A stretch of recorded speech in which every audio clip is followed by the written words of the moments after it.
Ever wonder why people feel the Bible contradicts itself? We've talked about in previous videos that there are two sides to every coin in life.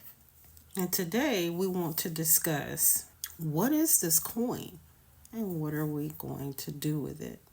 In the process of doing so, we will also discover why mankind seems to believe that the Bible contradicts itself.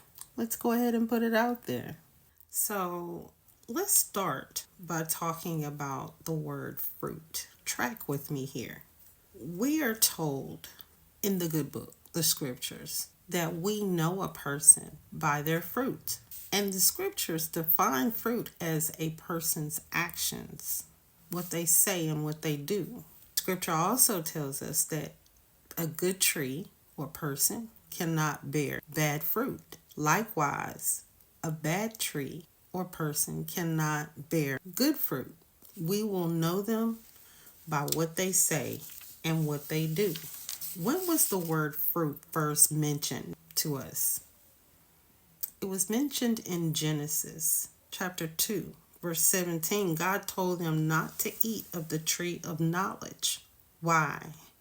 Because it was bearing both good and evil fruit. This seemed to be a recurring thing in the Bible. In fact, in the book of Deuteronomy, chapter 30, in verse 1, there is a call for God's people to return to Him.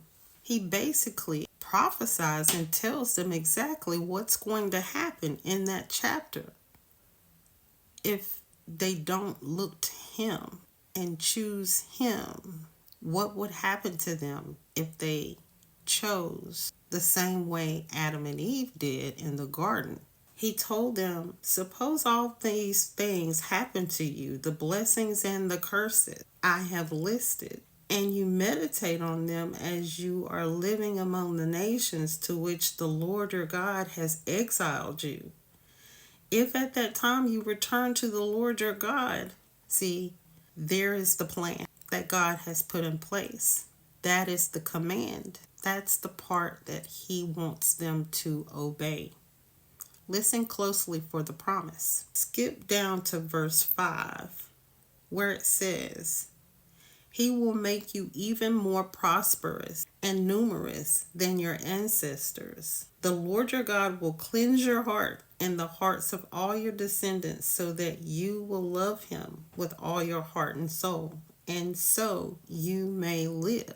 He was doing it, making a way for us to be reconciled back to Him even from the beginning. But He still gave us a choice. In verse 11, it says, This command I am giving you today is not too difficult for you to understand or perform. It is not up in heaven, so distant that you must ask, who will go to heaven and bring it down to us so that we can hear and obey it? It is not beyond the sea so far away that you must ask, who will cross the sea to bring it to us so we can hear and obey it? The message is very close at hand. It is on your lips and in your heart so that you can obey it. So you see, it was never meant to be hard. It was always meant to be easy. On our lips, what we say and what we do comes from our heart. Remember, scripture tells us from the abundance of the heart, the mouth speaks. Guard your heart with all due diligence, for from it comes the issues of life.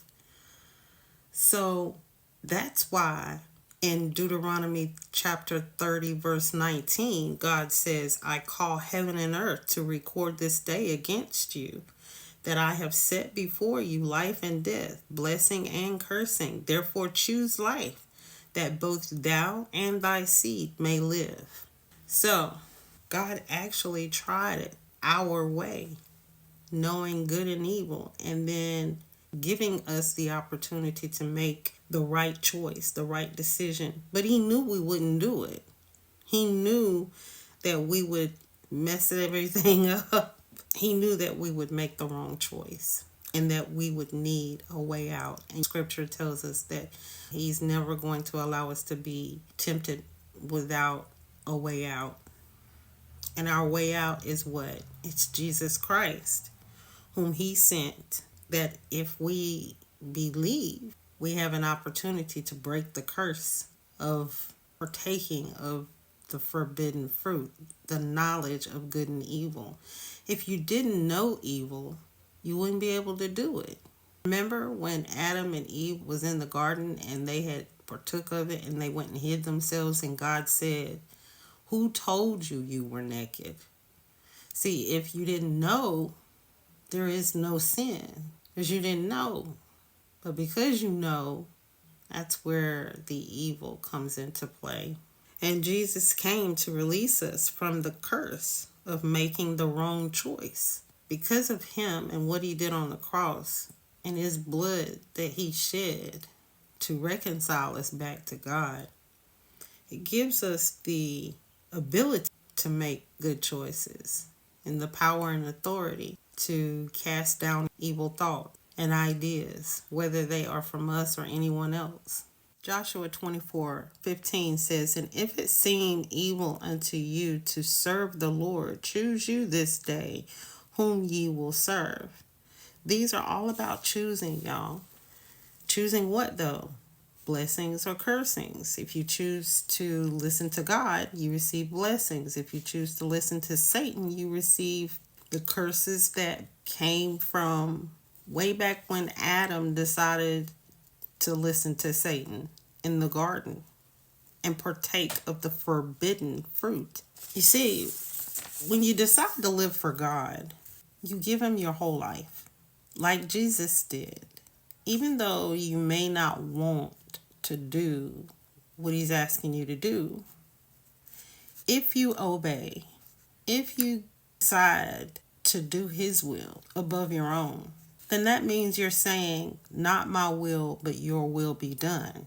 People think the Bible contradicts itself because that is God's will. In order to become wise, you must become like a child. They seem to contradict each other. However, what is it that children do? They trust, they rely on God, on their parents for what? Knowledge and wisdom, to know how to act, what to do, what to say, where to go. That's pretty much what we're doing. We are surrendering our will to God.